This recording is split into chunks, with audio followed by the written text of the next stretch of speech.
혹시 요즘 들어 전에 없이 힘이 없고 계단을 오르내릴 때 무릎이 시큰거리고 무거운 물건을 들기가 버거워지셨나요? 냉장고 문을 여는 것조차 힘에 부치거나 균형을 잡기 어려워져서 넘어질까봐 걱정이 많아지셨나요? 젊을 때와는 달리 기력이 쇠해진 것 같아 서글픈 마음이 들 때도 있으실 겁니다. 많은 분들이 이 모든 변화를 그저 나이가 드니 어쩔 수 없지 라고 생각하며 받아들이시곤 합니다. 하지만 정말 그럴까요? 안타깝게도 유인이 인게이스 우리 몸에서 조용히 진행되고 있는 아주 심각한 변화, 바로 근육 손실 때문일 수 있습니다. 근육은 단순히 힘을 내는 기능을 넘어 우리 몸의 에너지 대사와 균형을 조절하고 심지어 면역력에도 지대한 영향을 미칩니다. 근육이 줄어들면 낙상의 위험이 커지고 만성 질환에 더 취약해지며 활기찬 일상은 물론 기본적인 독립성마저 위협받게 됩니다. 하지만 여기서 희망적인 소식이 있습니다. 이런 근육 손실은 충분히 예방하고 고여고는입니다. 심지어 되돌릴 수도 있다는 사실입니다. 그 핵심에는 우리가 흔히 놓치고 있는 하나의 중요한 음식이 숨어 있습니다. 이 영상에서는 그 놀라운 음식의 정체를 밝히고 더불어 우리 몸의 근육을 튼튼하게 지켜주고 탄력을 되찾아주며 매일을 더욱 건강하고 행복하게 보낼 수 있도록 돕는 아주 간단하면서도 효과적인 습관들을 알려드릴 거예요. 이 모든 것이 여러분의 건강하고 활기찬 노년을 위한 든든한 초석이 될 것입니다. 그러니 끝까지 시청하시면 정말 놀라운 것을 알게 되실 거예요. 자연스럽게 첫 번째 이야기로 넘어가 볼까요? 우리 몸의 근육을 지키는 데 있어 가장 중요하고 어쩌면 여러분이 지금 당장 식단에 추가해야 할 바로 그 음식은 바로 단백질입니다. 하고한 단백질이라는 단어를 들으면 많은 분들이 닭가슴살이나 보충제 같은 것을 떠올리실 텐데요. 물론 그런 것들도 좋지만 우리 주변에서 쉽게 찾을 수 있는 친숙한 음식들을 통해서도 충분히 양질의 단백질을 섭취할 수 있습니다. 나이가 들면서 우리 몸은 근육을 만들고 유지하는 능력이 점차 줄어듭니다. 같은 양의 단백질을 섭취해도 젊은 사람에 비해 근육으로 전환되는 효율이 떨어지죠. 그래서 어르신들은 젊은 사람들보다 더 많은 양의 단백질을 섭취해야 할 필요가 있습니다. 그런데 많은 어르신들이 소화가 어렵다는 이유로 혹은 고기나 생선을 챙겨 먹는 것이 번거롭다는 이유로 단백질 섭취를 소홀히 하는 경우가 많습니다. 이것이 바로 근육 손실을 가속화시키는 가장 큰 원인 중 하나입니다. 어떤 단백질을 얼마나 먹어야 할까요? 가장 좋은 단백질은 동물성 단백질과 식물성 단백질을 균형 있게 섭취하는 것입니다. 예를 들어 아침 식사로는 따뜻한 두부 한 모나 계란 2개를 곁들인 든든한 아침 식사를 시작해 보세요. 두부는 식물성 단백질의 보고이며 소화도 편안하고 다양한 요리에 활용할 수 있어 어르신들께 아주 좋은 선택입니다. 계란은 완전 단백질이라고 불릴 만큼 우리 몸에 필요한 모든 필수 아미노산을 골고루 갖추고 있습니다. 삶은 계란 몇 개를 미리 준비해두면 간식으로도 아주 훌륭합니다. 점심이나 저녁에는 살코기 위주의 소고기, 드곤드 돼지고기 혹은 등 푸른 생선을 충분히 섭취하는 것이 좋습니다. 특히 고등어나 삼치 같은 등 푸른 생선은 단백질뿐만 아니라 혈관 건강에 좋은 오메가3 지방산도 풍부해 일석이조의 효과를 누릴 수 있습니다. 생선을 구이나 조림으로 드시거나 닭가슴살을 삶아서 채소와 함께 샐러드로 드시는 것도 좋은 방법입니다. 콩이나 렌틸콩 같은 콩류도 훌륭한 식물성 단백질원입니다. 밥을 지을 때 콩을 넣거나 된장찌개나 청국장 같은 전통 발효식품을 즐겨 드시는 것도 단백질 섭취량을 늘리는 데 도움이 됩니다. 특히 청국장이나 낫또 같은 발효콩류는 소화 흡수율도 높고 장 건강에도 좋습니다. 여기서 중요한 팁 하나를 더 드리자면 단백질을 한 번에 많이 먹는 것보다는 매 끼니에 나누어 꾸준히 섭취하는 것이 중요합니다. 예를 들어 아침, 점심, 저녁 식사마다 손바닥 크기 정도의 단백질 식품을 섭취하는 것을 목표로 삼아보세요. 마치 근육에 필요한 영양소를 주기적으로 공급해주는 것과 같습니다. 실제로 단백질 섭취를 늘리고 나서 몸에 활력이 생기고 예전에는 무겁게 느껴졌던 장바구니가 가볍게 느껴진다는 어르신들의 이야기를 많이 듣습니다. 여기쓴 단백질 섭취의 중요성은 아무리 강조해도 지나치지 않죠.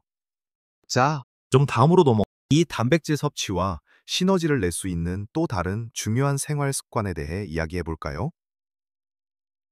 이 단백질 섭취만큼이나 중요한 것이 바로 우리 몸을 움직이는 것입니다. 아무리 좋은 단백질을 충분히 먹어도 근육을 사용하지 않으면 그 단백질이 근육으로 잘 합성되지 않습니다. 마치 밭에 좋은 씨앗을 뿌려도 밭을 갈지 않으면 싹이 잘 트지 않는 것과 같죠. 특히 어르신들에게는 근력 운동, 저항 운동이 필수적입니다. 거창하게 헬스장에 가서 무거운 역기를 들어 올리라는 이야기가 아닙니다. 우리 집안에서 안전하고 편안하게 할 수 있는 아주 간단한 운동으로도 충분합니다. 예를 들어 의자에 앉았다 일어났다 하는 의자 스쿼트는 허벅지 근육과 엉덩이 근육을 강화하는 데 아주 효과적입니다. 처음에는 10번만 해보고 점차 횟수를 늘려가 보세요. 벽에 손을 짚고 하는 벽 푸시업도 팔과 가슴 근육을 단련하는 데 좋습니다. 집안일을 하면서도 충분히 운동이 될 수 있습니다. 설거지를 할 때 발 뒤꿈치를 들었다 내린 동작을 반복하거나 청소를 할 때 발을 크게 휘두르는 것도 좋습니다. 가벼운 아령이나 물이 든 생수병을 이용해 팔을 올렸다 내리는 동작도 팔 근육 강화에 도움이 됩니다.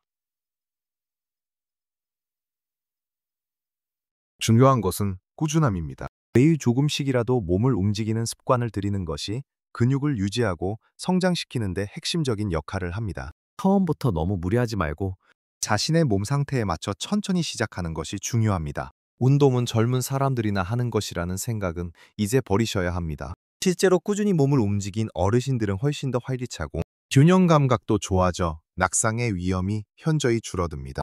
계단을 오르내리는 것이 훨씬 수월해지고 멀리 산책을 나가도 피곤함을 덜 느끼게 됩니다. 그러므로 근육 건강을 위한 숨겨진 보물은 바로 충분한 수면입니다. 잠이 보약이라는 말은 괜히 있는 것이 아닙니다. 우리가 잠을 자는 동안 우리 몸은 낮 동안 손상된 근육세포를 복구하고 새로운 근육 단백질을 합성하는 작업을 활발하게 진행합니다. 특히 밤 10시부터 새벽 10시 사이에 분비되는 성장 호르몬은 근육 성장에 중요한 역할을 합니다. 그런데 잠이 부족하거나 잠의 질이 나쁘면 이런 회복 과정이 제대로 이루어지지 않아 근육 손실이 가속화될 수 있습니다. 어르신들은 젊은 사람들에 비해 깊은 잠을 자기 어려운 경우가 많습니다. 그렇다고 너무 좌절하지 마세요. 몇 가지 습관만으로도 수면의 질을 크게 향상시킬 수 있습니다. 매일 비슷한 시간에 잠자리에 들고 일어나는 규칙적인 수면 습관을 들이세요. 잠들기 한두 시간 전에는 스마트폰이나 TV 시청을 피하고 따뜻한 물로 샤워를 하거나 가벼운 독서를 하는 등 편안한 활동으로 몸을 이완시키는 것이 좋습니다. 저녁에는 카페인이나 과식을 피하고 잠자리는 어둡고 조용하며 시원하게 유지하는 것이 숙면에 도움이 됩니다. 실제로 잠을 잘 자고 나면 몸이 개운하고 가같이 낮 동안의 활동에도 훨씬 더 활력을 느낄 수 있습니다. 근육의 피로도 덜하고 회복도 빨라지는 것을 직접 경험하실 수 있을 겁니다. 마지막으로 우리 몸 근육 건강에 중요한 영향을 미치는 것이 바로 충분한 수분 섭취입니다. 많은 분들이 물을 마시는 것의 중요성을 간과하곤 합니다. 하지만 물은 우리 몸의 모든 세포 활동에 필수적이며 이 근육도 예외는 아닙니다. 근육의 약 75%는 물로 이루어져 있으며 물은 영양소를 세포로 운반하고 노폐물을 배출하는 데 중요한 역할을 합니다. 물이 부족하면 근육 형련이 일어나기 쉽고 피로감이 쉽게 찾아오며 운동 능력도 저하됩니다. 또한 단백질이 근육으로 합성되는 과정도 물이 충분해야 원활하게 이루어집니다. 목마름을 느끼지 못하더라도 꾸준히 물을 마시는 습관을 들이는 것이 중요합니다. 하루에 8잔 정도의 물을 마시는 것을 목표로 삼으시고 한 번에 많이 마시는 것보다는 조금씩 자주 마시는 것이 좋습니다. 아침에 일어나자마자 미지근한 물 한 잔으로 하루를 시작하고 식사 전후로 물을 마시는 것도 좋은 방법입니다. 물맛이 밋밋하게 느껴진다면 레몬 조각이나 오이 슬라이스를 넣어 향을 더해보세요. 물병을 늘 손이 닿는 곳에 두어 수시로 마시는 것도 도움이 됩니다. 자, 이렇게 우리 몸의 근육 건강을 지키기 위한 중요한 습관들을 살펴보았는데요. 마지막으로 여러분이 정말 기대하고 계실 어쩌면 가장 중요하다고 할 수 있는 그 한 가지에 대해 이야기해 볼 시간입니다. 우리가 오늘 이야기한 모든 건강 습관들이 중요하지만 근육 손실을 막고 활기찬 노년을 보내기 위한 핵심, 즉 놀라운 비법은 바로 단백질 섭취와 근력 운동의 시너지입니다. 많은 어르신들이 단백질을 챙겨 드시려고 노력하시지만 운동을 병행하지 않으면 그 효과가 절반으로 줄어듭니다. 반대로 운동만 열심히 하고 단백질 섭취를 소홀히 하면 근육이 오히려 손실될 위험도 있습니다. 이 두 가지가 마치 톱니바퀴처럼 맞물려 돌아갈 때 비로소 우리 몸의 근육은 최적의 상태로 성장하고 유지될 수 있습니다. 근력 운동으로 근육에 자극을 주면 우리 몸은 손상된 근육을 복구하고 더 강하게 만들 준비를 합니다. 이때 충분한 단백질이 공급되어야 이 복구와 성장이 원활하게 이루어지는 것이죠. 단순히 단백질을 많이 먹는다고 근육이 저절로 생기는 것이 아니라 근육이 사용하지 않는 근육은 아무리 좋은 영양분을 줘도 잘 자라지 않습니다. 생각해 보세요. 화분에 좋은 영양제를 줘도 햇빛을 충분히 받지 못하고 바람도 쐴 수 없다면 건강하게 자라기 어렵습니다. 우리 근육도 마찬가지입니다. 꾸준한 움직임과 함께 양질의 단백질을 섭취할 때 비로소 근육은 튼튼하게 뿌리내리고 성장합니다. 오늘 우리가 함께 나눈 이야기들을 다시 한번 정리해 볼까요? 우리 몸의 근육을 지키는 가장 중요한 음식, 경기기, 바로 단백질을 매 끼니마다 충분히 섭취하는 것. 두부, 계란, 생선, 살코기 같은 친숙한 식품들을 통해 양질의 단백질을 꾸준히 공급하는 것이 중요합니다. 그리고 이 단백질이 근육으로 잘 흡수되고 성장하도록 돕는 필수적인 습관인 몸 움직이기. 집에서라도 꾸준히 할 수 있는 가벼운 근력 운동을 병행하는 것입니다. 또한 우리 몸이 근육을 회복하고 재생하는 중요한 시간인 충분한 수면을 취하는 것, 그리고 몸의 모든 기능을 원활하게 하는 충분한 수분 섭취도 잊지 말아야 합니다. 이 모든 것들이 결합될 때 여러분의 근육은 놀랍도록 튼튼해지고 전반적인 건강과 활력 또한 크게 향상될 것입니다. 여러분, 기억하세요.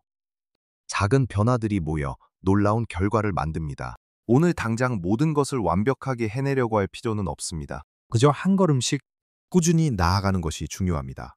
오늘 영상에서 배운 내용들을 바탕으로 여러분의 생활 속에서 단 하나라도 실천해 보는 것으로부터 시작해 보세요. 아침 식사에 계란 하나를 추가하거나 매일 10분씩 의자 스쿼트를 해보는 것만으로도 큰 변화의 시작이 될 수 있습니다.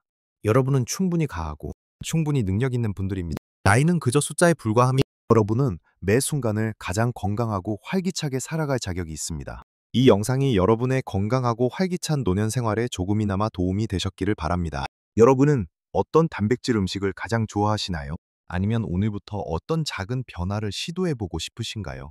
댓글로 여러분의 이야기를 나눠주세요. 여러분의 경험이 다른 분들에게 큰 영감이 될 수 있습니다. 이 영상이 유익하셨다면 좋아요 버튼을 눌러주시고 아직 구독하지 않으셨다면 구독 버튼도 꼭 눌러주세요. 앞으로도 여러분의 건강하고 활기찬 노년을 위한 더 많은 정보와 팁을 전해드리겠습니다. 여러분, 나이는 숫자에 불과합니다. 매 순간을 최고로 살아가세요. 그럼 영상에서 또 만나요.